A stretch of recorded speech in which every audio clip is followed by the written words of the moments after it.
Salutare! Astăzi o să vorbim despre funcția sweep.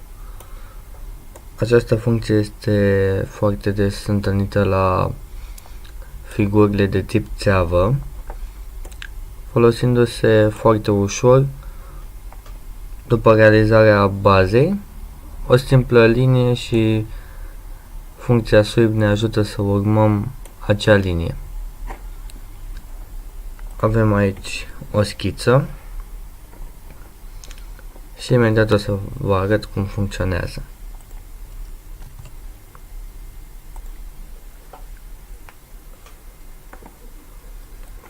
Pe top plane realizăm schița de jos.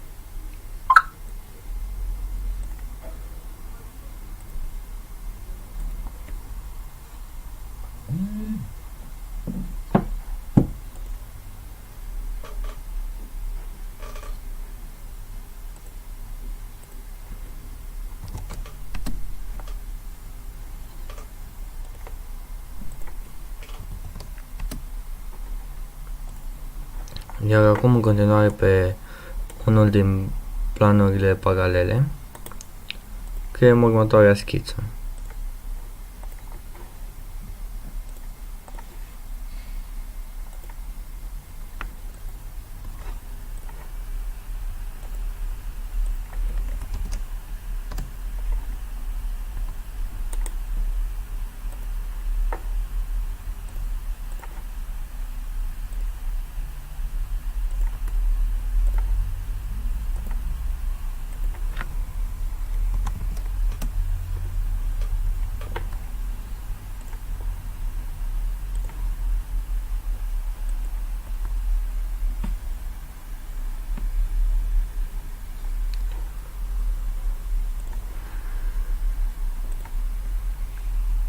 Asta e foarte greu de realizat.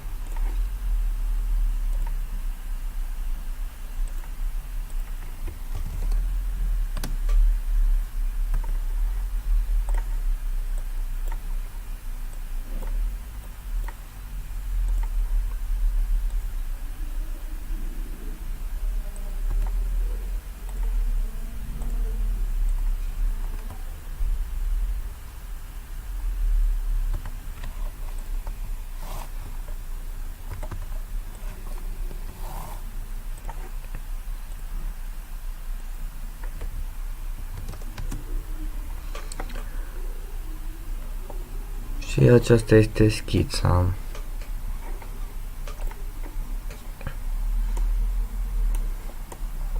Ca să putem folosi această funcție, trebuie ca cele două schițe să se întâlnească undeva între plane. Avem aici un punct de intersecție.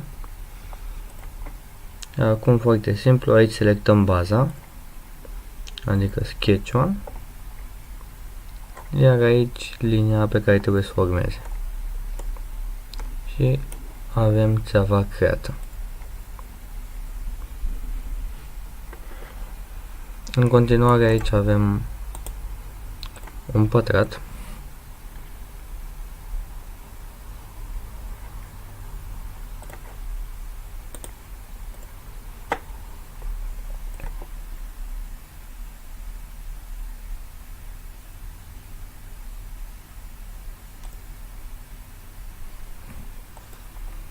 La dimensiunile de 80 pe 80.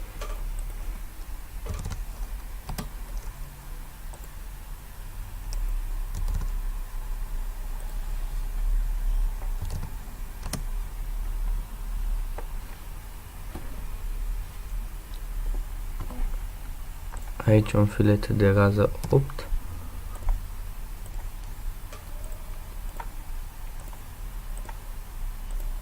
Care se poate realiza foarte ușor.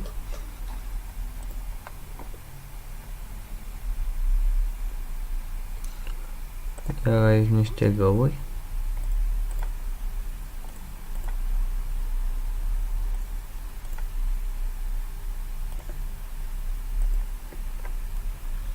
De diametru 8.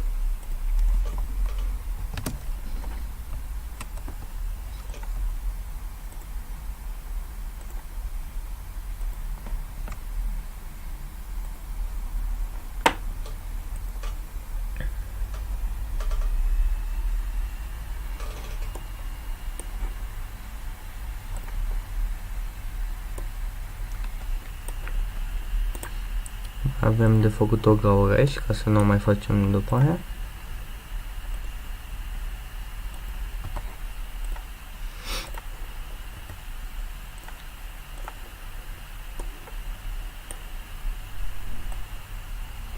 Și avem aici 10 mm.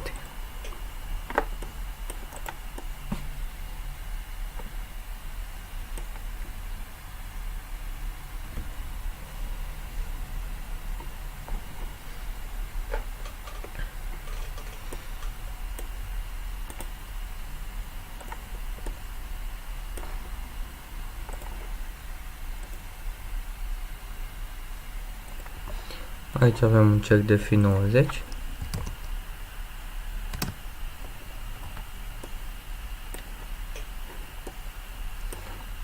Și cercul din interior.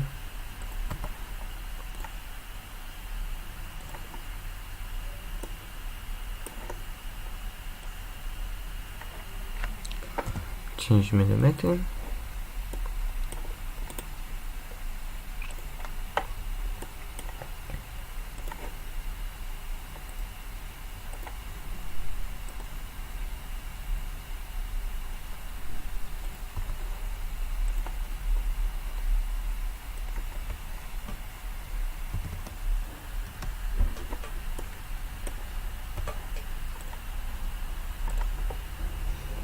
Acum este un extrudor de 5.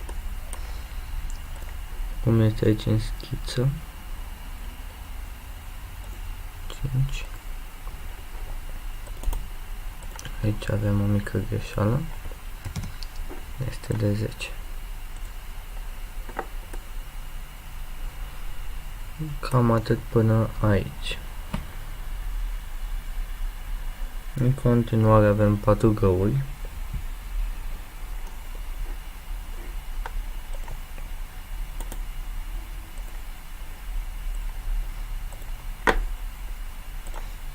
Putem lucra în secțiune ca să scăpăm de această țeavă și să vedem mult mai bine. Un fi 74.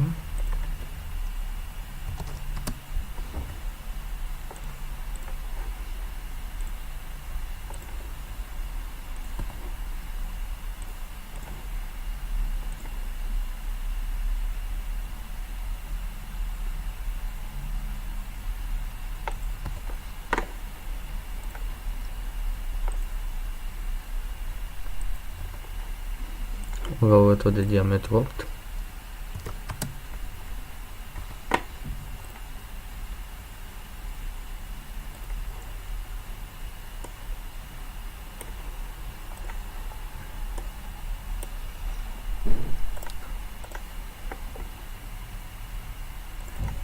Aici avem circular pattern ca să putem ușura munca. Opa. Nu am dat gaura până în capăt. Col. Acum avem găurile date.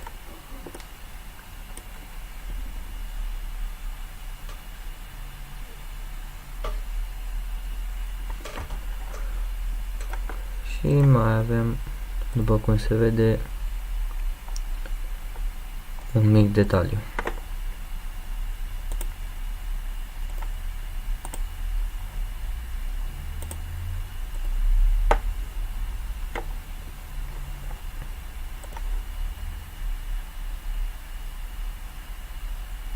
Aici avem jumătatea laturii.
Avem un fi 25.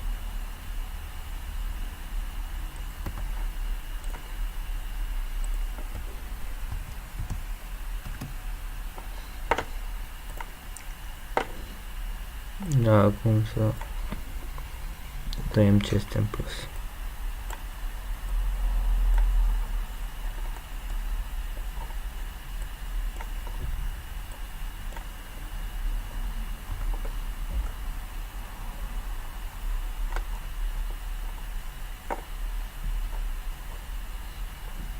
Și aici un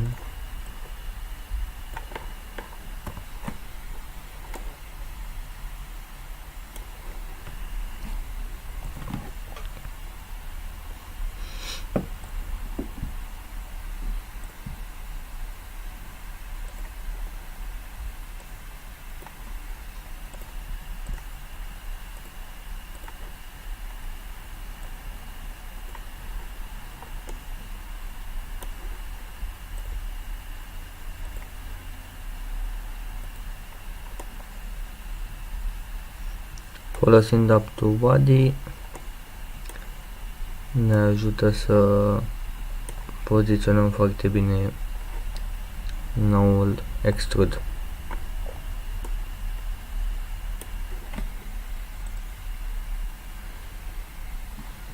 Și acum avem piesa gata. Probabil aici este și o gaură.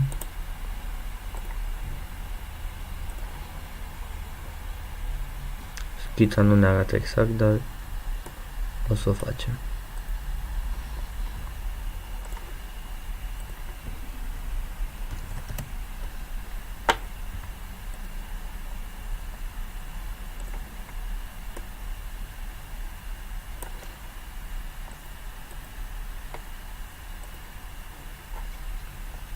Și aceasta este piesa.